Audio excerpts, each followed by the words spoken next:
Hi, and welcome back to Carl and Rick Talk Risk. Hey, Rick, how's it going? Awesome. Nice. I have a weekend of putting together IKEA PAX wardrobes ahead of me. It's going to be a blast. Ah,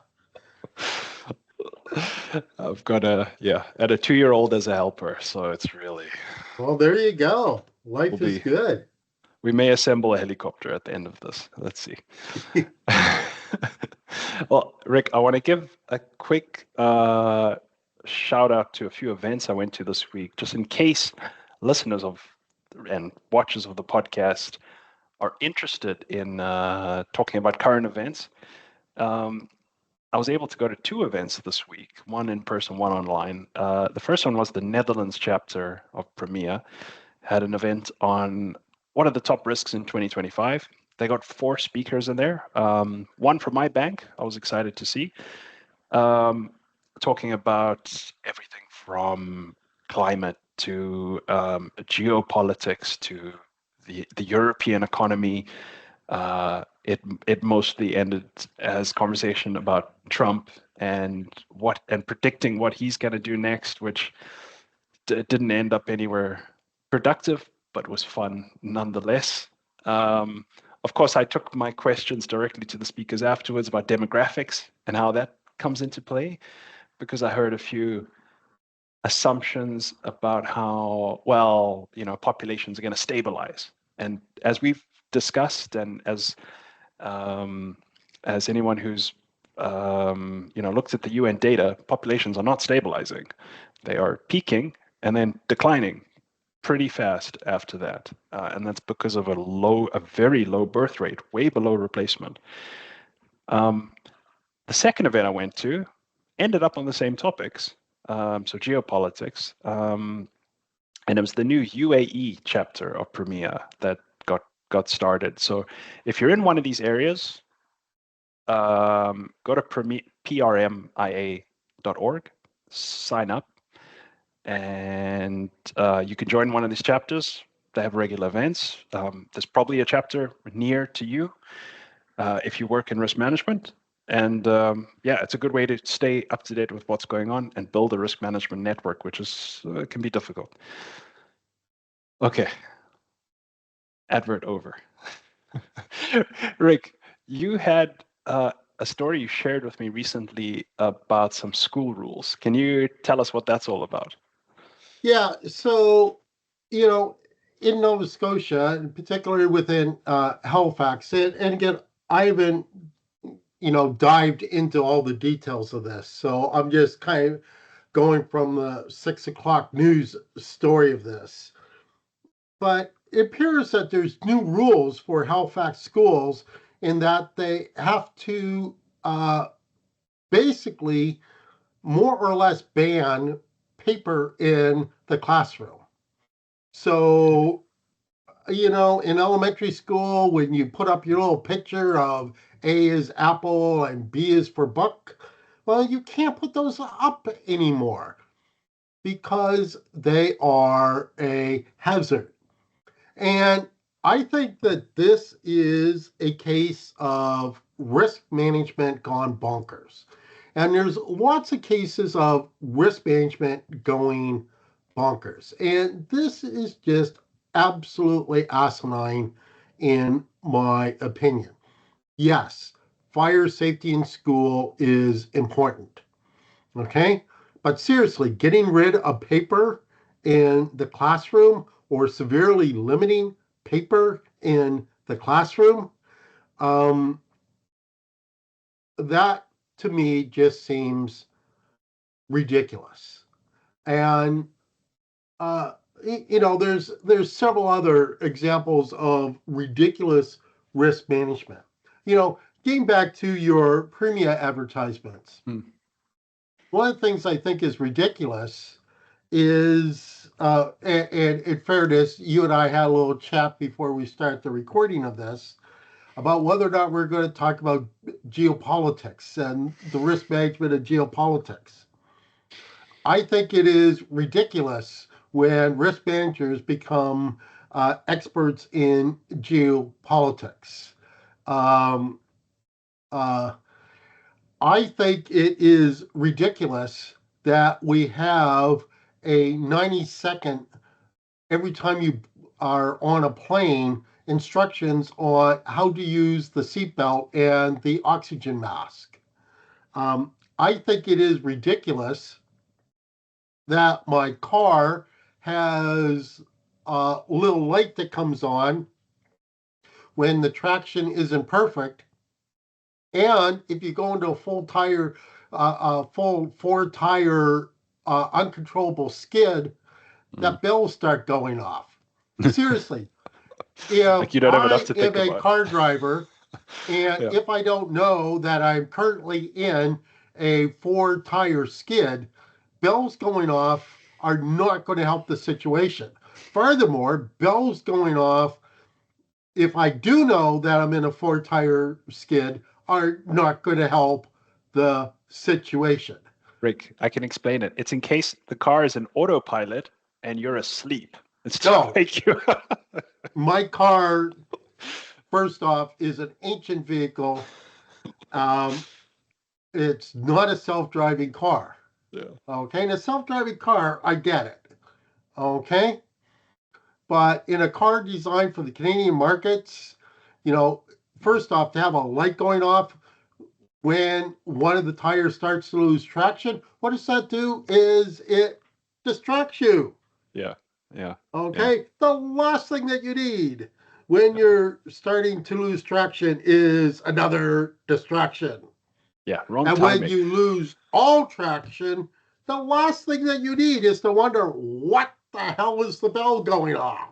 Yeah. What do you think about this? Because I saw the videos this week of drivers in Vancouver trying to get up a, you know, tiny little slope like this, but there's snow, so they're like spinning and people are pushing them. And it's crazy. And I've seen it in person. What do you think about a light that starts flashing when you turn your car on and says, you're not a good enough driver and your tires aren't good for right for the roads. Don't leave here. Turn off and go back inside. Well, you know, actually, you bring up something that I wrote about many years ago. Okay, you're bringing up risk homeostasis. Okay, Okay. the thing is with our modern risk management, we rely more and more, and we take on risks that we normally wouldn't. Yeah. So again, you know, I think I've said it on these podcasts before. You know, the evidence is pretty clear that you're far more likely to be injured in a vehicle accident in a major nasty snowstorm if you have the latest SUV with all of the latest safety items on it and you have specialty snow tires. You're Yeah. far more likely to be in a serious accident with that than if you have a 30-year-old Toyota Tercel with ball tires. Yeah. Part of it is simply because if you have a 30-year-old Toyota Tercel with ball tires, you know enough to not go out. Yeah. Or secondly, you don't get far enough that you can do serious harm to yourself. Yeah. Whereas if you have a big honking SUV that you paid $120,000 for with all the extra, you know, bells and whistles for driving in a Canadian winter, you say, I got the wrong channel, and I paid for this. And you go out and, you know, you wind up in the ditch. Yeah.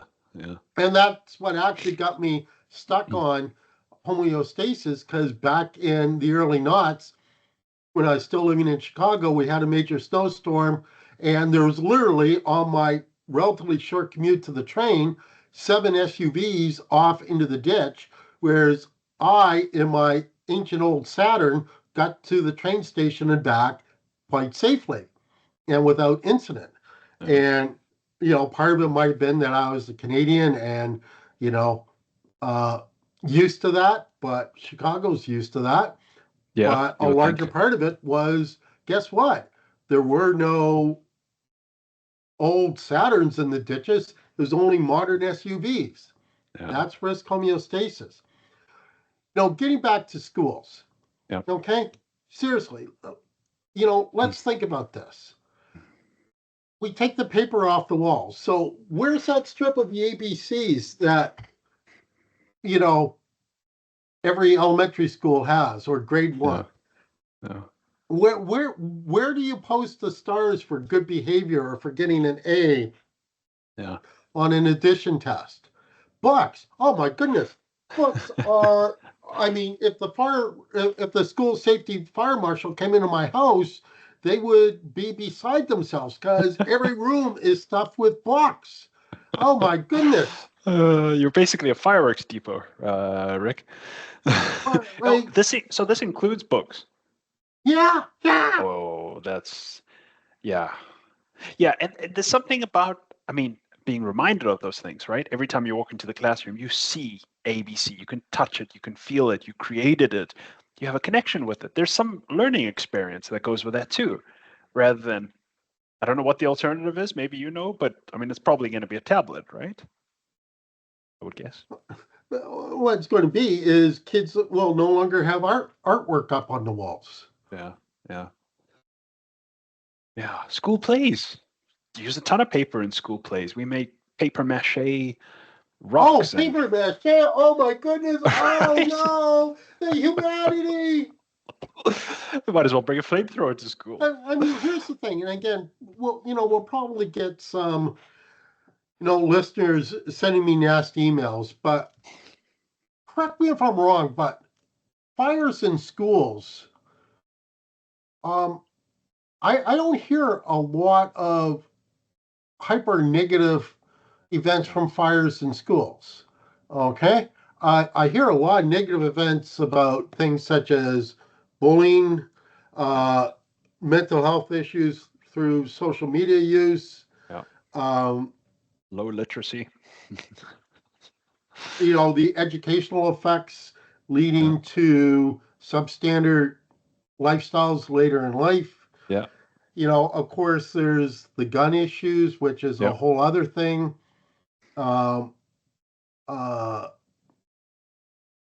there's a thousand things. I don't know about you, but I haven't heard a lot of stories of fire disasters in schools. no, Now, yeah, you know, does that mean that we want to encourage kids to, take gasoline and flamethrowers to school? Absolutely not. yeah, But I realize that paper might be low-lying fruit, but seriously, having, schools have to get rid of 80% of the paper in the classroom? mm, Really? yeah, Really? yeah, yeah. Well, like, yeah, I mean, I was in enterprise risk department for a couple of years, and there you're always looking at risks and controls to understand what's the residual risk. And yeah, I get with paper, there is an inherent risk that, it's everywhere around and you could have electrical outlets that could spark something, or you might need yeah, you might have a candle, something along those lines. But I mean, the control for that situation is a vigilant teacher, putting things away, watching out for fire hazards, all skills which students also need to learn. Um, and after all of that, your residual risk is, as I mean, we neither of us can think of any incidents of schools burning down. I mean, the residual risk is really, really low and probably should be accepted as good Well, enough. obviously you want to do prudent stuff. You build schools out of, fire resistant, building materials, yada, yada, yada. But I Yeah, suspect getting rid of paper is good for the environment. Okay. But there's, and again, I have not done research on this, but being semi serious on this, the risk of paper is probably higher for paper cuts yeah, than is for injury from fire. yeah, Now, yeah, having said that, every kid in the playground at recess who has matches or a lighter is going to try to set something on fire. yeah, That's, and yes, that has a risk. But also with risk, okay, we have to look at the upside uncertainties. It's not just the downside uncertainties, it's the upside uncertainties. Mm-hmm. I don't care what it is. Water, I got a glass of water, have my 8 glasses of water a day. Water is incredibly dangerous. Do we want to ban water? No, because guess what? Water is necessary for life. But Right. yes, if I drink 80 glasses of water, I will die. Uh, I can drown in water. Yeah. Okay. Water can carry, um, hazardous chemicals. Yeah. We can Yeah. go on and on and on and on. And you have to balance the downside risk with the upside risk. And here, um, this is just one way of thinking. With Yeah. the geopolitics, getting back to that again, we're only focusing on the downside risks. We're not focusing on the upside risks. Mm-hmm. Um, uh, uh, and also, risk managers at times seem to be trying to justify their existence when there's lots of really good stuff, which, Yeah. albeit is hard to work on, that justifies their existence. But when you go for low-lying fruit like kids' artworks on the walls of elementary school classrooms, come on, give Yeah. me a break. Can I say one thing about geopolitics that you made me think of? It was interesting because everybody everybody I've been bumped into this week has been really focused on what's happening right now. And that's not when risk managers are at their best. I think we're better when we are the ones stepping back, taking the heat out of stuff, looking long term. And one of the comments that did that for me, one of the panelists said, we've been in this situation before. The last 30 years have all been about the economy. How do we maximize the economy? And now we're re-entering or possibly entering a new world where it's more about politics, and the economy can be is more expendable. It's about other matters. And he sort of took a long-term view of things and said, well, maybe things are shifting. Maybe it's going back to where things were.